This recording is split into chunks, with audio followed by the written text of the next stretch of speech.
What can journalism do? That's a bit of the key topic for today. You just heard the panelists, and we might get a final one coming in a bit, but I want also to introduce a tool to you, because I want you to be part of this as well. If you go to your smartphones, those who listen to us now, and you go to slido.com, then you should get a hashtag very visible, and then you can write climate journalism in one word up there.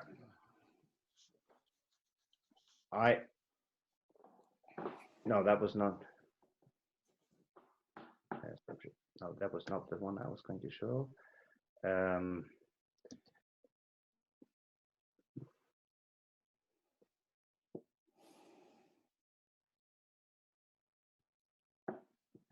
This was the slide.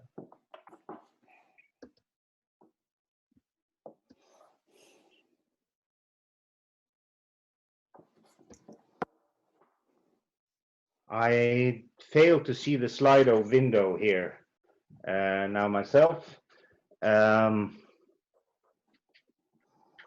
Anyway,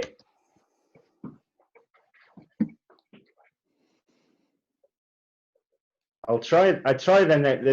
Anyway, those you with the smartphone, you should be able to get a few questions up for you there. And whether I see it or not is not as important, because you will see it on your smartphones. And you can actually do 4 things at this Slido. And we want to get the results of this after a while. First of all, there's a poll, and that poll is open already. And that is basically where you can make a choice. What sort of communication do you think works best in order to get action? And there's a video that I was going to show you, but I think actually I'll drop that as well, because I won't use time with the technicians. But basically, I think most of you know the famous Greta Thunberg's speech. I don't want your hope. I want you to panic, to act as if the house is on fire. That is a famous way of putting it, and that's the key. The one option in your poll is basically to write, I prefer the way to frame it is, I want you to panic. But then there's a Norwegian Greta Thunberg called Penelope Lea, who's now been the youngest UNICEF ambassador in Norway. And she had a speech last year, which was kind of different. She ended up with the words, I want to believe in love and victory. And it kind of was a different way of framing the question. So basically, you can now vote, and hopefully I have a colleague with me now who can hopefully show me the results of that vote once she gets up her laptop here. But that's one part of the application. And then you should see another question, which is, how can climate journalism improve their communication with young people? That's a more difficult question and maybe requires some thought, and we'll have the panel discussion to help you orientate your answers to that. But after a while in the debate, we will show some of your responses to this, so how journalism can improve its climate change communication, and we'll maybe discuss that a little bit further. But just to set your thoughts going, I would like to kind of start the discussion with the panelists. And as you saw, we have here 3 people who has been working quite a lot with climate communication in different capacities as climate journalists. I want to ask first you, Astrid Rommetveit, the public broadcaster NRK has just launched its own kind of climate efforts, and you've been leading that. When you have been thinking around climate communication, what's your idea about this hope versus panic question? Do you want to be hopeful in your communication? Do you want to be pessimistic? I mean, how do you think about this issue, about the way we kind of communicate climate change?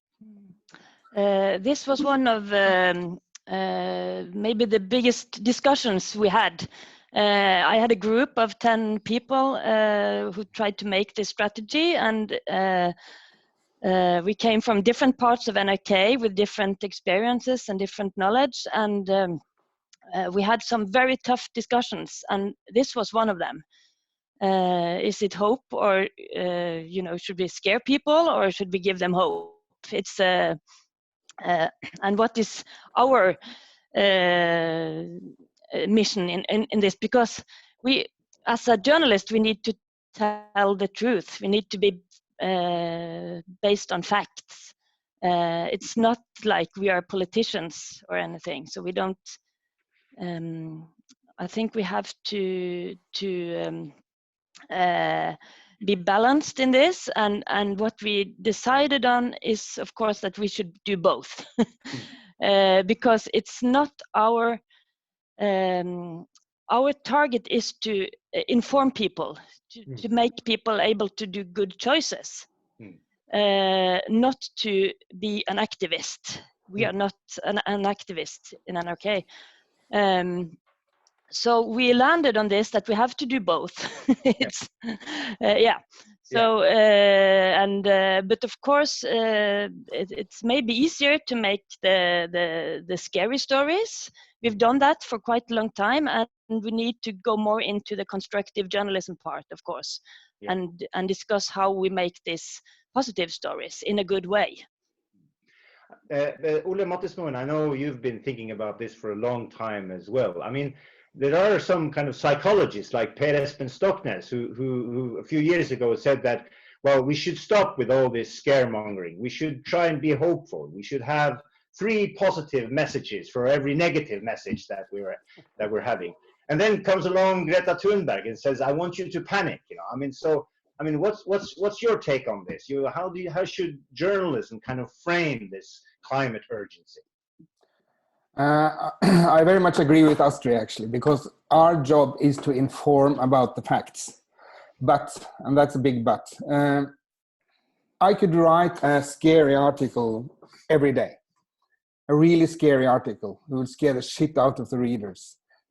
When I do that, I feel I contribute to make apathy, and that's not a mission. I mean, journalists definitely have a mission with what they are doing. My mission is to inform, so people should know what's going on. That's the main part of it, of course.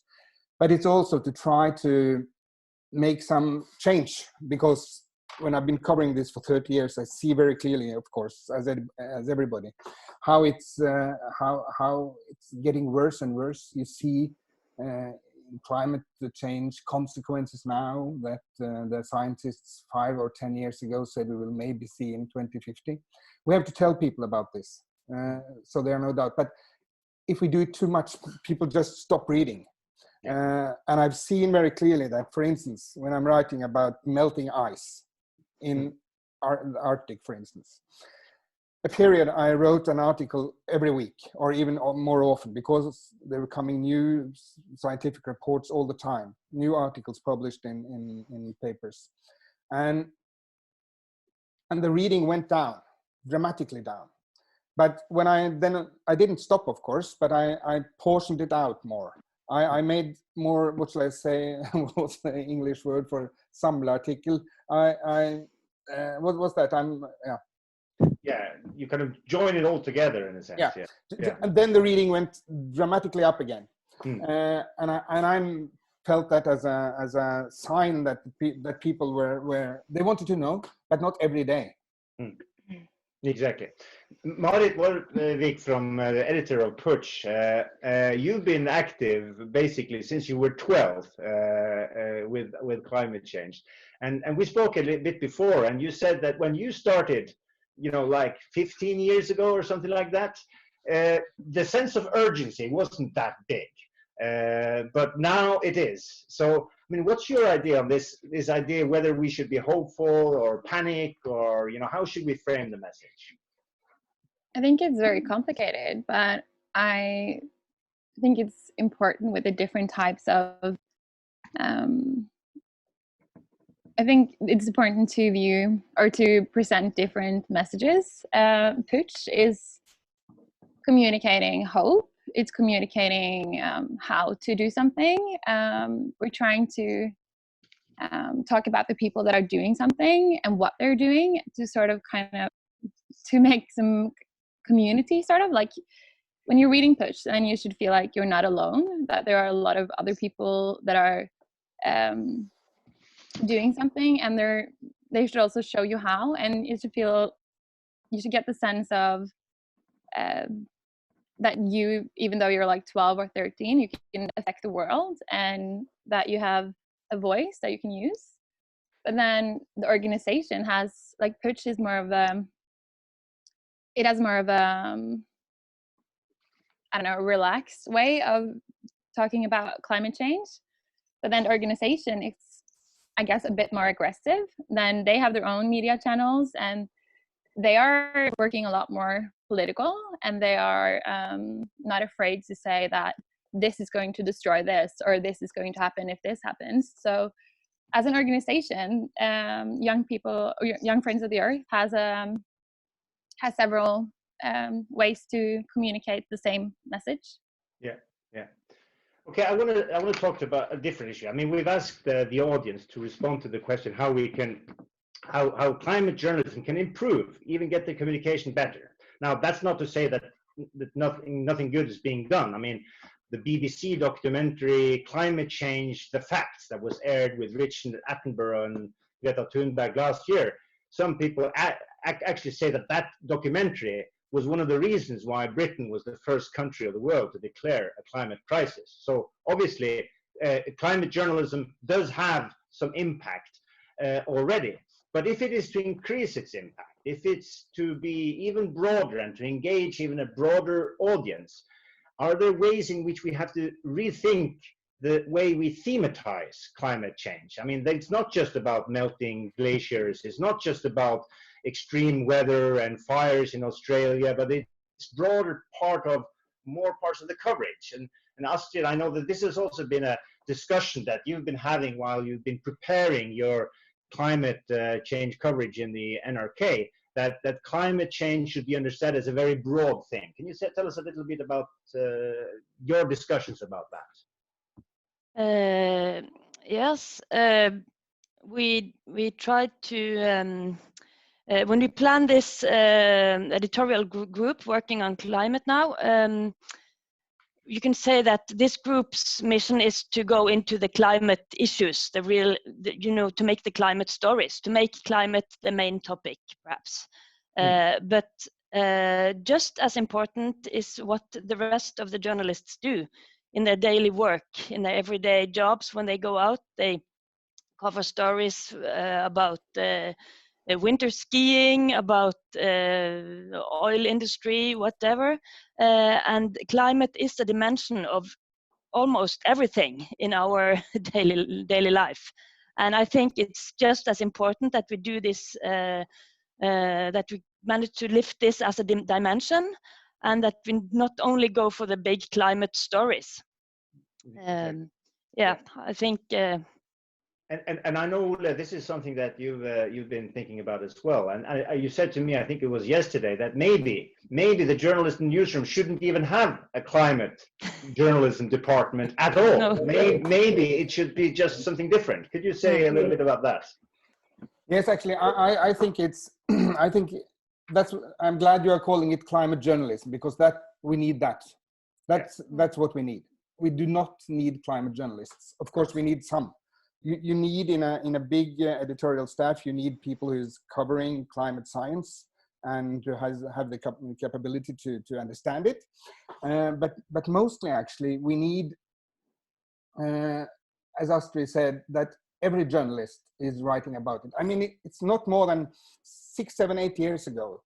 I was covering all the solutions, all the finance on climate. I was covering all politics, national and international, climate science, climate effects, and so on and so on. Every time there came a mail to the to our staff with the word climate. It was just, without anybody looking at it, it was sent to me. And still I get 200-300 mails a day. But so it's a lot of interest out there, and I think, for instance, NRK has done a very important job. In Aftenposten, we are still a bit behind now, but I hope we are coming. But the main point is that the journalists covering companies, they have to have climate as a part. The journalists covering the Norwegian politics parties, they have to write about climate all the time. Yeah.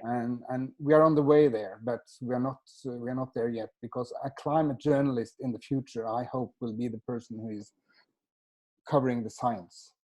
Yeah, exactly.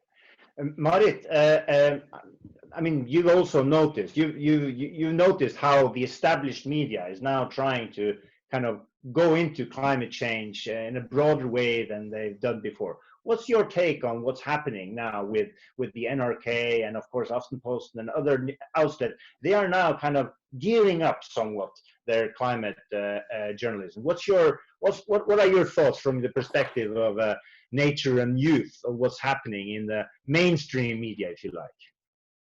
Well, it was not something I, like, growing up, I can't really remember reading a lot about climate change in the papers at all. It was actually reading Putsj. That was like one of the first times where where someone was communicating with me, talking about what was going on.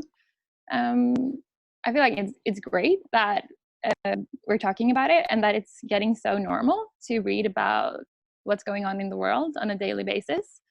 And what I like the most right now is that the journalists have decided that this is a fact and not like a question mark behind it. It was very frustrating for a long time to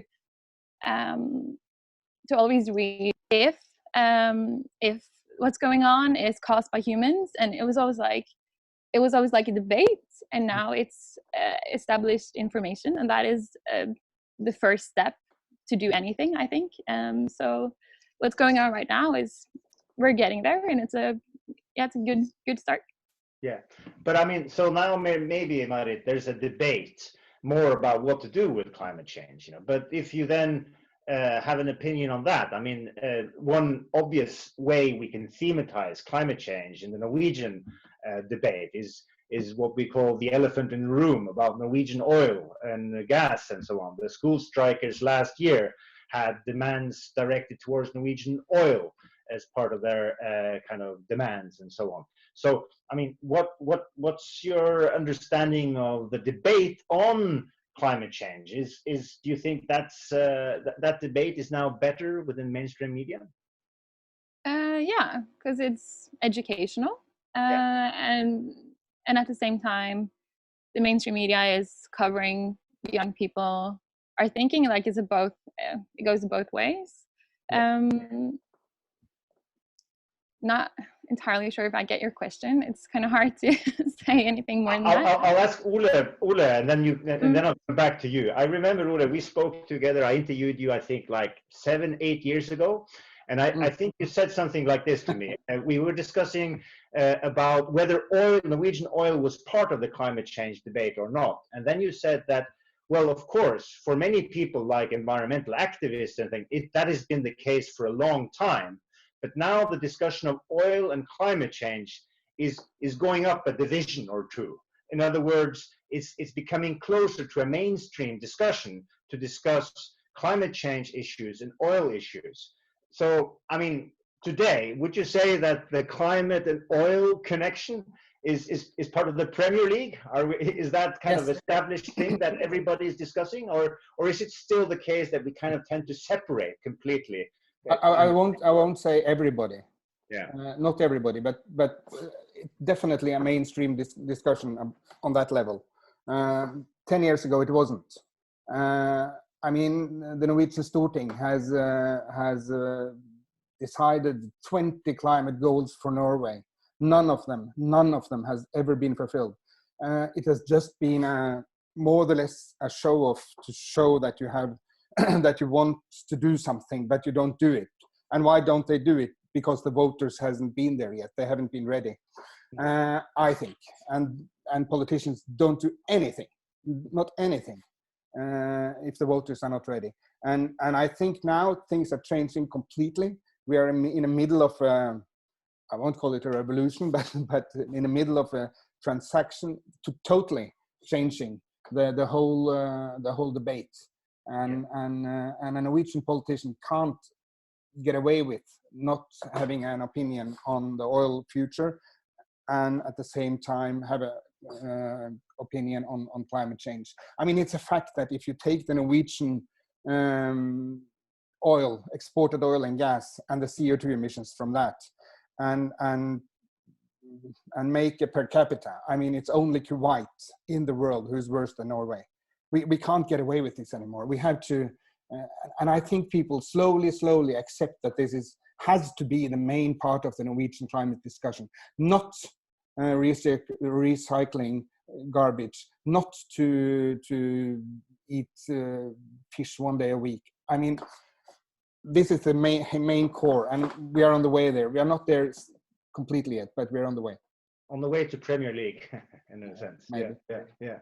Astrid, I know that also in the NRK, I mean, within the discussion about, I mean, you have a very broad audience. You know, you have a lot of older audience. You respond to, your established channel in terms of political discussions in Parliament, and there the majority is basically quite well, they kind of almost unanimously rejected the demands of the school strikers last year in terms of not stopping more oil fields. But then you have the young people, you know, and this connection with when oil is very much there. So you've said something about the Norwegian dilemma, you know, that the oil is both very important in terms of the welfare state and so on, but it's also then maybe being more linked to climate change.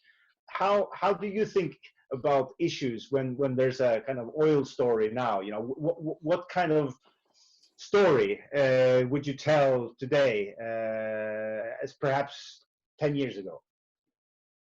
Maybe the biggest difference is that today we will actually make that story. I think it was not so easy to do that 10 years ago. It's like Ole said, it's been a dramatic change. 10 years ago, we were all into the natural science of climate change. And now we only, or most of the time, we focus on what is being done, on action. So I think you will see many more stories of this kind in the time to come. Yeah, exactly. Okay, I want to move the discussion a little bit away from how we thematize climate change, to talk a little bit about the narrative tools, the visual tools, how we use the tools of communication and journalism to reach out, and to reach out to young people in particular. Now, Ingunn Andersen from the N17 is not here yet. She is here. She is here. Yeah. Okay, Ingunn, are you there? Yeah. Oh, that's great. Okay. Can you see me on the screen? Yes, now I can see you. That's really great. Yeah.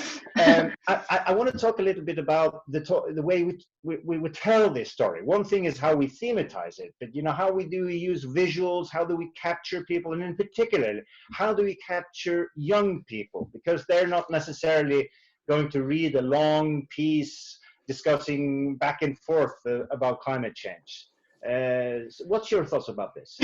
I think that we have to be honest to ourselves. In NRK, we realized that we need to be on the third-party platforms to reach out to young people and to be able to tell them stories that we have on our own platforms as well. And obviously, the visuals is really important to young people. They're used to consuming media on social media, so we need to be on those platforms. And I want to really, like Ole said, I think it's really important that in my staff we are 13 young journalists right now, and they're all doing climate journalism, because for them this is in their bodies, and they feel that this is not a thing that you do on the side. This is something you do every day. So climate journalism to them is not a thing, it's just something they do, because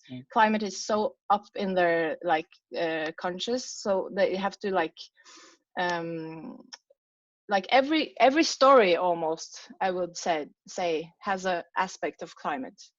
Like almost everything that we do can be linked to something climate. Obviously not everything, but And I think that you have to be able to tell stories with some sort of constructive journalism if you need to like reach young people. And to your question about the way we tell it, it's right now we're using YouTube and Snapchat, which we launched the Snapchat Discover this week. And obviously this is based on we do a visual design and not that much text. So we see that that's something you have to be able to communicate as well as the story itself.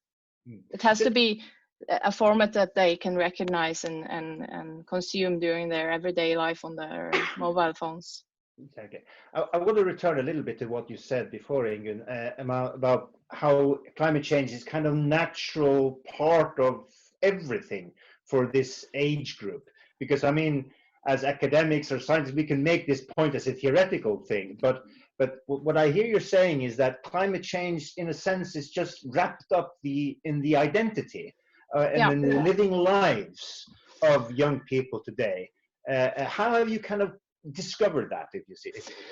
I mean, people that are 22 years old or 25 years old or even younger feel that this is the biggest thing happening in their world. Like this is something they have to like carry with them until they're old, if they even get old, if you know what I mean. Yeah. So this is something that they feel really strongly about, and they talk about it in sense of everyday life. Should I eat more or less meat? Should I do this? Should I do that? And also as a broader, like, of course, they're into the bigger issues, like the fires or the things happening in the world that's really linked to climate or refugees or whatever it is. But it's also something in their daily life, like they feel they should participate in doing something really important to try to change this. And obviously they also read a lot about it, not only in Norwegian media but also like on social media. For example, there are a lot of discussions on this on Reddit, which are their like main go-to platform to get updated on what's the talk of the world right now. So I feel that this is really enlightened like me as well. I'm a more like traditional, I'm coming from the traditional newsroom. So I feel this is something that it's really great that we have Astrid's group, that we do climate journalism in a more like targeted way against every audience group in Norway, but I see that my new staff is really like into this in a more like, I'm living this, I need to be able to write about it almost every day, like not only write about it, but just take this theme down. So yeah, exactly. Just briefly, I'll also ask the others about this thing about involving young people, but it would just good to know for the listeners to know how the N17 part of the NRK is also kind of recruiting its journalists or the people, because I think you're the older one Yeah, I'm the oldest. Yeah. Yeah. So yeah, who have you recruited it? Yeah. we try to recruit into the newsroom people that are young, not only in the sense of the age, but in their heads, like they're internet native and they know how to communicate with young audiences. But we also spend a lot of time talking to the audience, like using the commentary on YouTube, for example, to ask them, what are your concerns? What do we need to do journalism about? And we feel that involving is also a part of our journalism. So when we do a story on Instagram or Snapchat or YouTube, we try to ask questions and be like in a dialogue with our audience, because to be a part of the internet community is also a form of journalism right now, because they're used to being social on when they use their phones. So we need to be there as well. Yeah. And on that note, I'll just say to the audience that I hope that you can still go into the slido.com and then you could just write climate journalism in one word, and then you can bring your ideas about how climate journalism can improve its communication with young people. But I want to ask, I guess both Marit and Astrid and Mathismoen can kind of answer this. I mean, let's start with you, Ole. The established media is, of course, losing the young audience, and I know that this is something that Aftenposten and NRK is very much aware of. But what are your thoughts about the ways in which established media can do a little bit like the N17 has done in NRK to try to really involve young people? I mean, your collaboration with Jordahl and your books, of course, I kind of see that as an example of that. But broader, your thoughts about how can, you know, climate journalism make sure that young people are interacting and engaged with what you're doing? I have to say that what you were talking about now, Ingunn was talking about, I mean, I'm just listening. I don't know anything. I'm not an expert. I am just trying to learn when you're talking. But what I do then, I'm writing, as you know, for everybody in the paper and on online. But the last years we have been together with the cartoonist Jordahl. We have made the green stuff, Grønne greier, for how long now? 4 years, and communicating to the age, let's say between 7 and 14, 15 maybe, and that's been an enormously interesting experience for me. First of all, I think I write my main stories much better now than I did before, because I use a simpler language also in my normal articles. So that's a personal thing of it. But I feel that they want to know. I mean, I've got children here at home, 2 and 10 and 1 and 14, and they are asking for more information all the time. These days, most about the coronavirus, but about climate change, and they want to know solutions, and they are arresting me. And what is happening now, this is a sidestep, but what is happening now is that two powers who didn't exist some few years ago is becoming very strong. The one power is the consumer power. I mean, these young people in the 20s, they are the main consumers, and they are the main voters. So, I mean, companies, they are afraid of consumers, and politicians are afraid of voters. And that's where we now see a big change, I think, because you have a new generation coming up who's there already, and it's getting filled on from behind every day about people who want action. And I think that will change the whole picture dramatically in a very few years. So you can't be a politician in Norway, for instance, anymore and say that, oh, I take climate very seriously and we're going to do something. And you can't turn the back around and do nothing, because then you will get punished in the next election. And as a company, you will be punished next time the youth is going to the shop.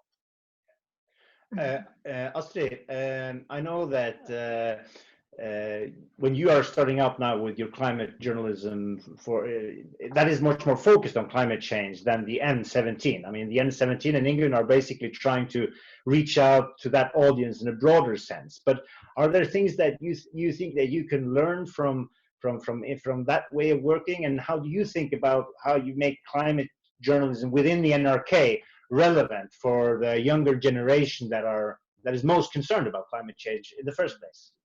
It's really important for us to reach the young audience, of course, as well as we have to reach the other audience. And I think Ingunn and I, we have to cooperate. It's because the habits of the young people change so fast. It's really not possible for a normal, everyday journalist to learn everything about new trends on Snapchat or YouTube or Instagram. We need specialized people that can specialize on this. So that's why we need Ingunn and her team. And as well, we need people to specialize on climate.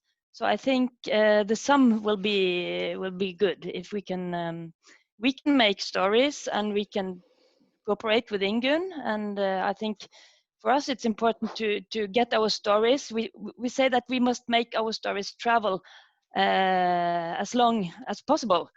So we need to make them also to reach Ingunn's audience, but also the other platforms that NRK has. And what I would like to add, I think that it's also important that we don't divide this audience group. Maybe we should be better to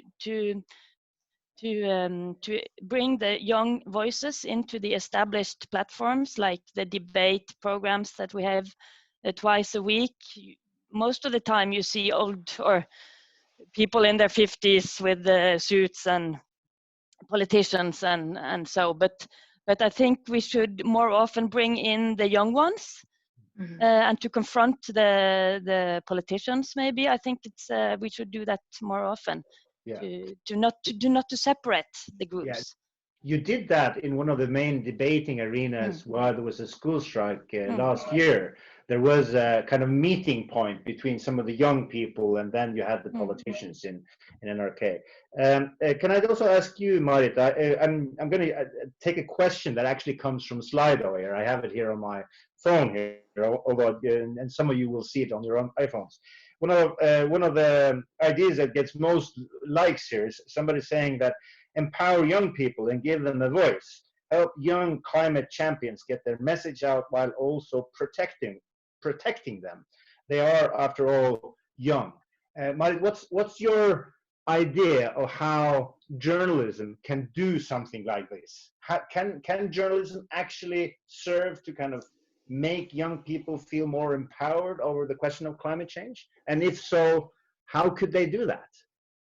Absolutely. With Putsj, we are trying to show people that are doing something what they're doing. That we had a story about a 13-year-old girl who said no to going to Berlin because that would include plane travel. So she said she would rather go by train to Stockholm with her family. So, and she's such a smart, inspirational kid.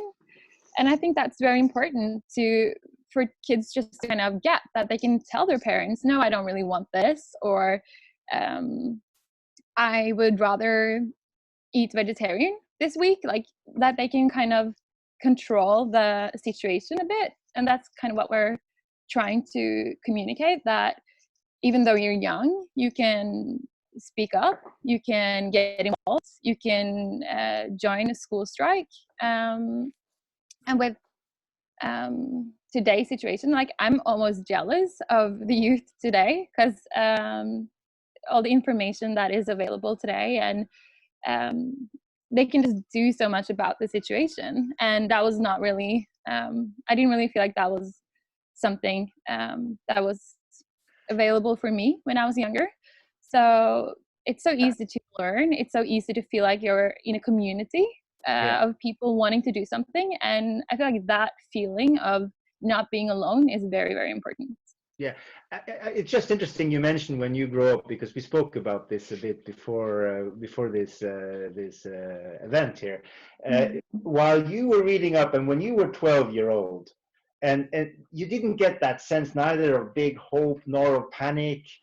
Can you just tell the audience a little bit about how was it when you got engaged 15 years ago, when there wasn't this kind of big thing, when climate change wasn't top of the agenda and so on? How was that? Well, first of all, I think I got involved. It was kind of random. My friends wanted to get involved and I decided to join in. I really wanted to learn more. Generally, I wanted to know about politics, and I felt like I don't know, like it didn't really matter. So I wanted to be part of something bigger. But it was never, I can't remember ever reading about it or that someone talked about it. It was it was never a time frame. No one said that it would happen in like 15 years or 20 years or 30 years. It was kind of like this, I don't know, very abstract thing that could potentially happen to my grandchildren. But for me, it was really fun to get involved and to learn and to see that, I had a voice, and just educating yourself and feeling like you're learning and being a part of something bigger But it was also very frustrating because you feel really alone when you're the only one at your school talking about it, and everyone's kind of like, can't you just get involved in something else? And like today it's so much more normal, and I feel like, yeah, it's cooler to be green now. It was not cool when I was younger. Then it was very, very uncool. Astrid, you wanted to comment on this? Yeah, I have a question for you, Marit. Because one thing that I'm afraid of is that we give people too much information. That we now are going to make so many climate stories that you will just feel like overloaded by this. Because you say that this is a good thing, that you can learn and read and find the information, but don't you think it's getting too much? Well, it's kind of hard to answer it. Like, I wish if I knew less, like 15 years ago, it would be kind of easier to answer, I guess. But the importance of the situation, kind of, I feel like it's the only thing you can do, and then you hope that people feel like they can manage the information, I guess, that they don't feel like it's too much. I think the way to do it is to inspire with people that are doing something, and to create a community, and to give people the tools how to do something and what they can do, and to kind of, when you're talking to young people, to maintain like the focus should be on inspirational people and what you can do, and sort of inspire, I guess. I don't think you feel overloaded with information if it's in a way of educating, but also showing you how. If it's depressing and a lot of information, and information is very hard to understand, then I feel it's very easy to be kind of, I guess, taken back, or to feel like it's a bit too much. But I feel like the way we're doing it today with like Snapchat and Instagram and stories and Instagram, it's so available and it's easy to access, and it's not necessarily depressing. It's more of like a movement and what's going on in the world. And I'm following Greta Thunberg on Instagram, and she's showing hundreds of thousands of people demonstrating every day. And that's just a way of, creating a community and showing that we're a lot of people that are trying to make a difference. Yeah, and maybe we should also just hear, there's a question coming up here in the Zoom group chat that I thought might be relevant, because maybe the young people are already engaged to a large degree about this, but how does that kind of knowledge move on to the older people? And as it's put it here, do you think, yes, of course, the young people need the information. However, the older people who own the oil companies and are in power, they don't have as much knowledge on the topic. You think it's important to reach out to the older generation who are less interested in learning about the issues at hand? And how can we achieve this? I'm taking it for granted that you all think that we should reach out to older people as well. But how would you kind of convey some of this knowledge and engagement that is already there in the Greta Thunberg generation to that broader audience, and perhaps that audience that also holds more power than young people do? I don't know who wants to go first on this, but you can raise your hand. And I mean, I'm doing that every day, trying that every day. I've been trying that for so many years, and I'll continue, definitely. But I think that's why my hope is for the people who is young now, because my generation and the people older than me, there's where you find most of the climate deniers. You find most of the people who don't want to change their lifestyle at all. They don't want to change anything. They just want to fix. They think everything that is going to fix with a small technology, something, everything is okay. Okay, and I'm trying to tell them every day, or nearly every day, and Astrid and her team is doing the same. What is going on? How fast is it is happening? What solutions are? And things are changing, but it's changing so slowly that it's too slowly. And how to change that, I'm not sure. I don't have that key. If I had it, I would use it. But I think, again, information, correct information, fact information, not letting the climate deniers who write 20 emails to me every day and giving me all the shit. We can't let them Win. Win. Thanks. Yeah. Ingunn, did I see your hand? Yeah, I'm just thinking about this, and I really think that some of our biggest mission has to be that we bring the young voices out in the open, and we need to be able to tell stories from their point of view and use the like Marit said, it's a movement. Like this is something happening right now, and it's really strong. And for us as media outlets, we need to take that seriously and not really I don't know, worry about the old people has to listen to the young people. Like we have a responsibility in taking young people into our programming and journalism to be able to make their voices louder. Because I mean, like Ole said, the politicians they worry about this movement, but it's our job to bring these voices to the platforms and make them be heard. Because if we worry a lot about the older people, we're not going to be able to catch this thing happening right now. And we have a responsibility in bringing more young sources into our journalism, bringing their voices up. And I think that a consequence of that is going to be that the politicians and all the grown-ups with a lot of money and no I don't know will to change will at some point have to listen to them. And I mean, look at the elections in the United States right now. I think there's going to be a really big young not revolution again, but there's going to be a lot of interesting things happening down there over there.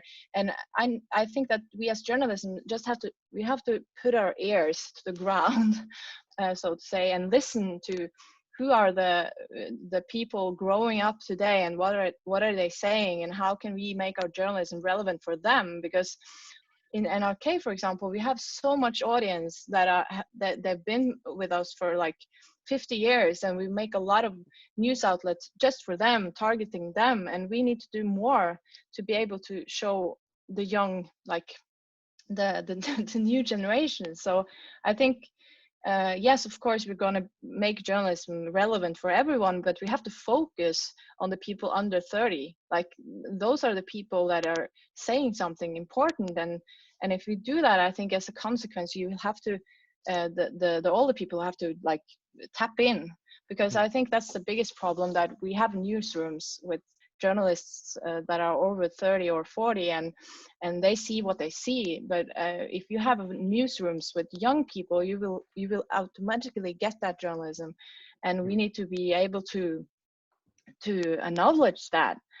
So I think in Astrid's group there is also a lot of people under the age of 30 working, and we as leaders in news companies need to be able to take their inputs and ideas seriously, because they are tapped in and they know what's going on. So if we really mean that we have to be able to communicate better with young people, we need to do that as a sense of urgency also in the newsroom. Yeah. Can I just say one thing? I think what you're saying now is extremely important. And I mean, Aftenposten has a special news magazine, Aftenposten Junior, for young people. And NRK has had NRK Super for Supernytt for years. Yeah. What is that? Yes, young people are talking to young people. Yeah. And that's the way we have been doing it until now. But I think it's very important what you're saying, that young people has to talk to older people. And, yeah, I need to still have the power, of course. Yeah. I need to say something about that, Andreas, because as I came from the established newsroom, and I started working with this full time. And one of the first things I did was go talk to Supernytt. How are you doing this? How are you doing journalism on behalf of young people? And I've learned so much about how to talk in a way that is more understandable. And I also reflect a lot about how the main newsroom hire younger journalists and put them in roles that are really similar to the old way of doing things. And I think that's one of the main reasons I've put my newsroom as far away from the main newsroom as possible, just to be able to do something different. Because if I put my journalists into the main newsroom, they're going to be Ole Torp overnight, because that's the way we do it there. So we as news organizations need to acknowledge that if we really want to do young journalism or reach out to young people, we need to listen to the young journalists that we hire, and not put them in roles that are not like able to communicate in this way. So this is something that I really feel strongly about, because it's so obvious to me that the way that Supernytt does journalism is really relevant to the grown-up journalism as well. I mean, they've done it for 10 years and they're really big in among kids. So this is something really important that we need to take in and really talk about. I want to direct a question further to you, Astrid, on this, because I mean, when Ingunn speaks, it does feel like she is speaking in a sense with the voice of this young generation, the movement, and so what we do and so on. And I noticed that also within the adult NRK, if you like, you know, when you showed the BBC documentary, The Facts, then you posted it on social media, and it was put by the NRK, how can we turn things around? So it was kind of taking up that question of how we do something with climate change and then kind of offering it up. But that relates to a question that we're having from the audience here about how do journalists communicate this? Do we do this from a neutral position, or do we do it from a kind of we position? How can we actually change things? Because Ingunn speaks a little bit like the young generation, but the traditional journalistic role is just to be a neutral informer of what happens.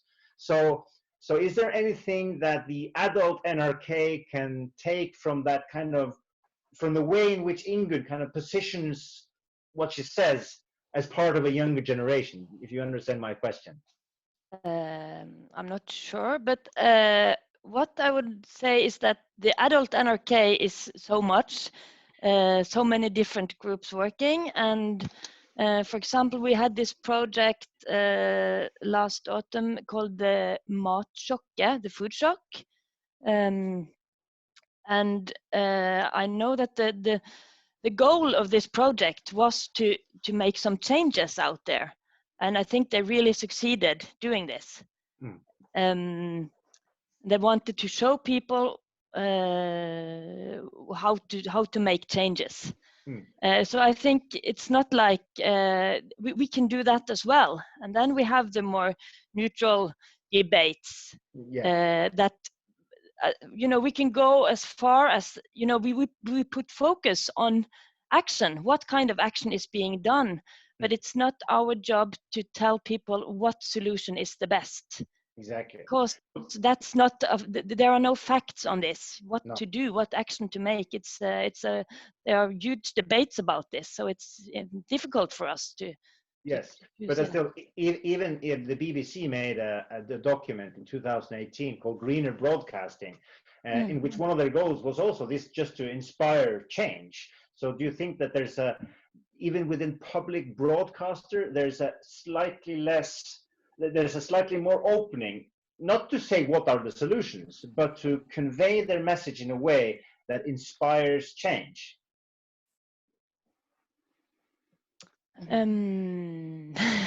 It's is that to inspire change more of a kind of acceptable position now than it was kind of 5 years ago? I guess that's the question. Yes, I think it's a part of our mission to inspire change. Yes, of course it is, but it depends on how we do it, of course.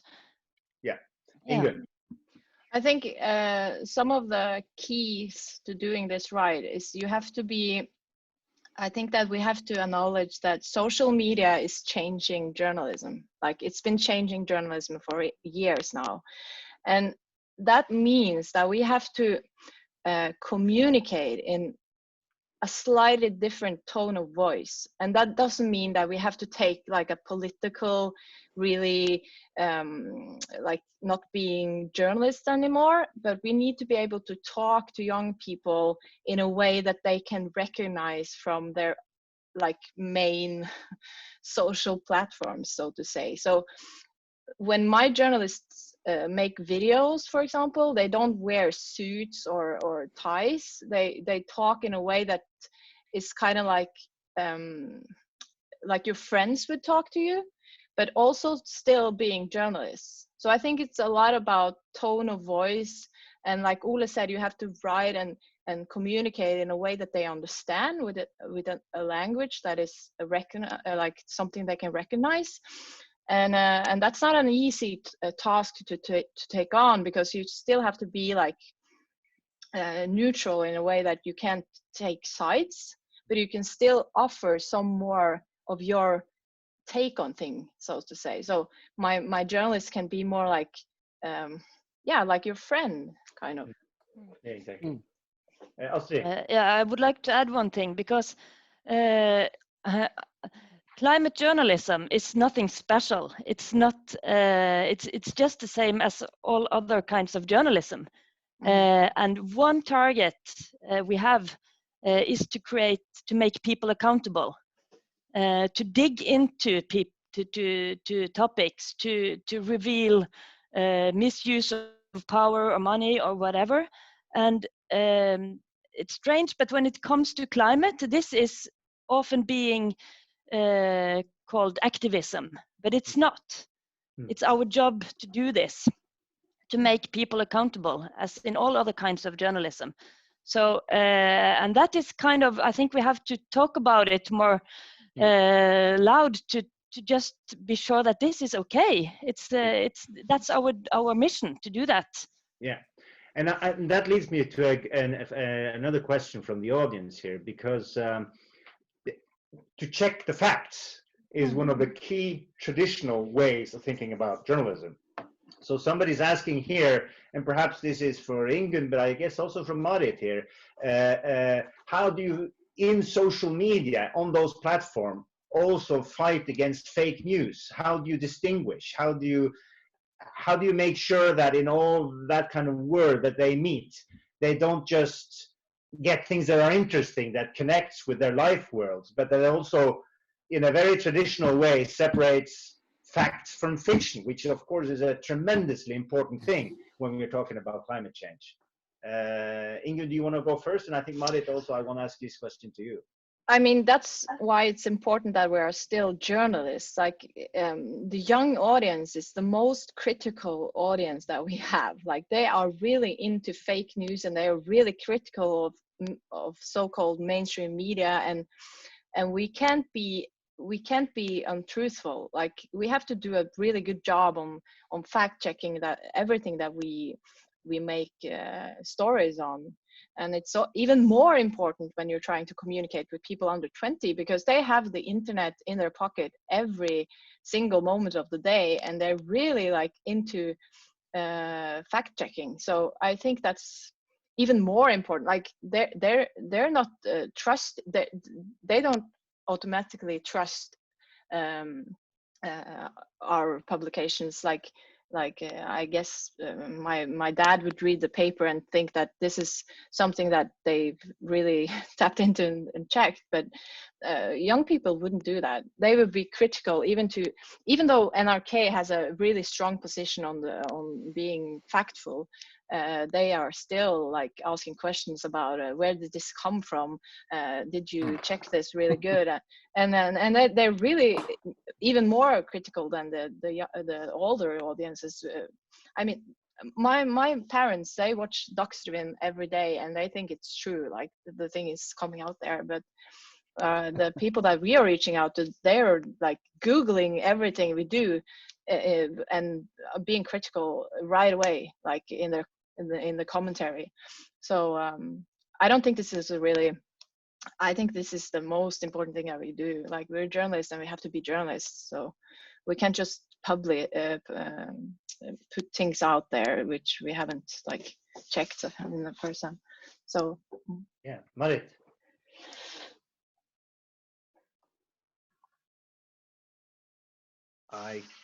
I can't hear you. Can? Yeah, now. Yeah. I agree. I think the young audience is more critical. They don't really believe in everything they're being told. They actually check a lot of the information they're receiving. But also when it comes to information and like sources, I think also one aspect of this debate is advertisement, and like Equinor being able to make their own podcasts or advertising for the bigger picture. I think that's problematic as well, and that's sort of like BBC are now not allowing oil and gas companies to advertise in newspapers, and I think that's such a huge shift, and that's saying something about the way or the direction we're going in, that people want more actual information, and it's harder and harder to advertise. It's harder to kind of advertise for companies, and less green solutions. So yeah, I feel like that's we're heading in the right path. Yeah. Okay. I want to take we're approaching the end here, but there are lots of interesting questions coming in here, both on the Zoom group chat and on the Slido here. And so I want to have one question here from Camille to everyone. Dear Green Journalist, there were many words said today about engaging youngsters into your journalism, but what do you really understand by engaging them? What does that mean? And anyone want to go first? Inform them. Inform? Yeah. But then I want to have another question, and this is, Ingunn said we need to listen carefully to young people. I would like to say more, not only to listen, but engage, and engage mean cooperation with them. They want to be creators instead only to be heard. Do you have some plan in your media houses to implement somehow this kind of cooperation? I think it will be the main factor to bridge the gap between your journalism and new generation. And then they say your direction to social media is the best way you can go now, probably. But is it social media that perhaps allows for the biggest kind of interaction, and not just kind of one-way information, but also engagement in the sense of interacting with young people? Are you asking me? Yeah, well, yeah, I asked everybody, but I guess you're the most natural, because that No, but I mean, it's the thing that I said, that we have to be able to use them as sources, and we have to be able to talk to them, whether that is like meeting them in some kind of sense, or using them as like we've invited several times young people into our newsroom to just say something about their take on our take on our journalism. So I think what we really would like to do is be more live, like go to schools, meet them there, talk to them, and get input on what stories we can do. And we've been working a lot with Danmarks Radio, or DR, and they do this a lot. They have a thing called the News Network, and they go to different schools in Denmark and also participate in bigger events where they have this stand, and they invite young people into their journalism, and ask them, what are your topics, what do you want us to do journalism about? So I think we have to be able to talk to young people more than we do today, like have arenas where we can meet them and talk to them in real life. I think that's the way to do it. And also, of course, be really participate in the commentaries and take their actions there seriously. Yeah. Obviously, young people are not that much into emails. I have a really big problem in my among my staff, because they don't read emails. So I have to communicate on Messenger, because if I send them an email about something important, they won't read it for like 2 hours, which is in my world is kind of weird. But they communicate in a more snappy Messenger kind of way. So yeah. I guess that's something like you have to be able to. Yeah. Marit, did I see your hand? Yeah, I think like journalists are getting a lot better at meeting young people at their own arenas. With the school strikes, there were, I don't know, 10, 20 different channels or papers, or yeah, it was just people everywhere trying to cover what was going on. And I feel like that's a trend right now, that journalists want to report what the young people are into, what they're thinking, and their thoughts and their ideas. And so I feel like that's something we're getting better at, and also something that is being more and more normal. Yeah, agreed. I want to, at the end here, return a little bit to the main kind of title of this event, the hope and panic, because there's another question coming in at Slido. It says that journalists should maybe be more aware of the eco-anxiety they could create with some of their articles, maybe have more discussions with psychologists, for instance. I remember I think it was just last week, Greta Thunberg trying to comfort somebody even younger than her at some demonstration. I think it was in England. I mean, this sense of being worried. I mean, if climate change is so much, as you said, part of the life worlds of young people already, it's coming closer to them, you know, in time and in space and so on. How do you deal with that basic feeling of, you know, being really, really, really worried, perhaps even having anxiety over what's happening? Marit, you raised your hand first, so yeah. Yeah, I feel like it's very problematic that children are getting worried, but at the same time, I feel like it's very important. So that's not really, I feel like it's the wrong aspect to focus on. There was an advertisement that was banned because it was a clock and it was ticking down, and it said that would scare young people. But at the same time, it's the reality of the situation. So like it's, I don't really want to like scare people, but at the same time, it's very important. The situation we're in is really scary, and it is really depressing, and it is so much happening at a very short amount of time. And I do think most young people can deal with that, and that they would rather be informed than to be kind of excluded because you're afraid of scaring them. Yeah, Ole.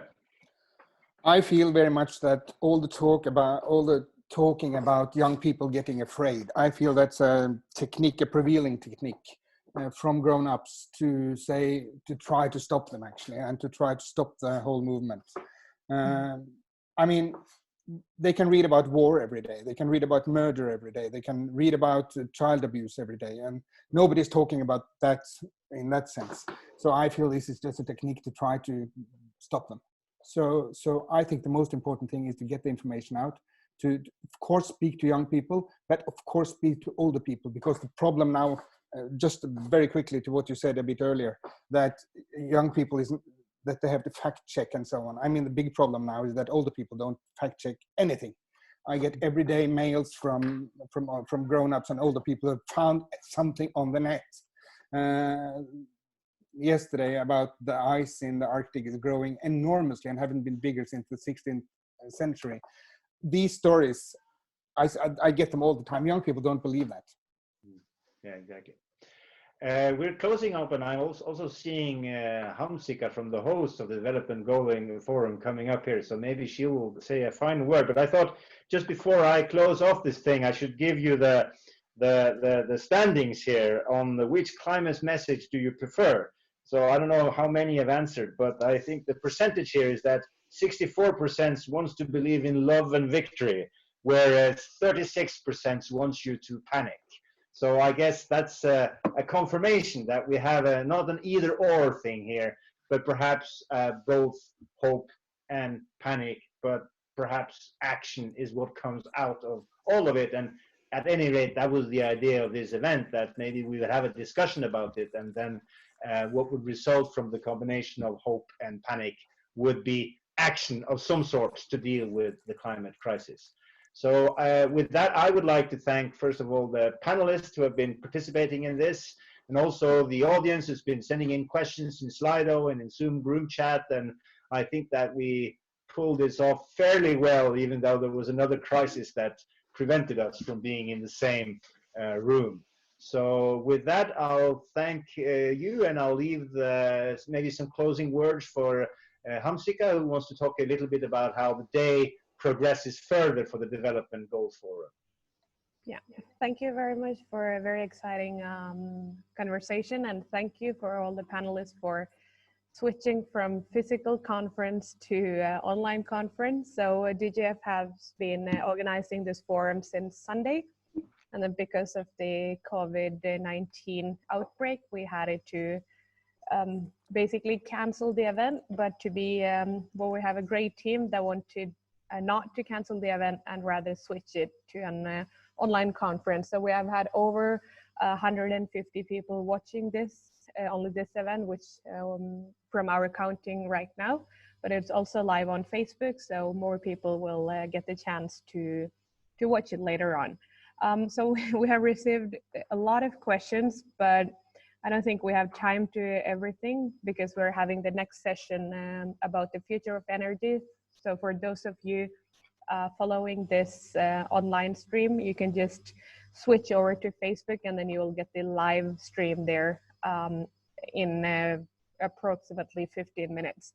But let me just choose one question. If all the panelists can answer pretty quickly, let's see. This is a question from Dashe Geir, who is asking, there is obviously a lot of talk here about younger people and educating them. However, I feel there's a disconnect between the information that older people are getting. Yes, they need the information. However, the older people own the oil companies and are in power don't have as much knowledge on the topic. Do you think it is important to reach out to the old generation who are less interested in learning about the issues at hand? And how can we achieve this? I think I put the question to you earlier, but anybody wants to add a few things about that? Marit. Well, I think for older people, it's about showing and not necessarily telling. Producing stories, documentaries that just kind of inform, and to let older people receive that information and think about it and let them kind of, I feel like the debate has kind of stopped because you're confronting someone, you're telling them to change their ways, and that's that can feel like an attack.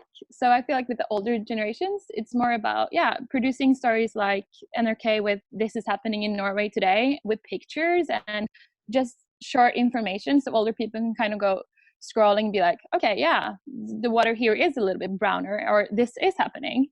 Not necessarily kind of saying stop eating meat or stop doing this, but just, yeah, giving them the information and letting them think about it and hopefully do something they kind of want to themselves. I think this is just very important because this is a debate about the young audience, the young people, and they are the people that want more content on climate and what we can do. The older people, and it could be a trap for us if we just follow the audience and we only make journalism for the young ones. And that we forget the older ones that really are interested in other things. We cannot end up there. So we have to make stories for all of them, even the ones that don't want to hear, that don't want to listen. So of course, and we need to bring them together.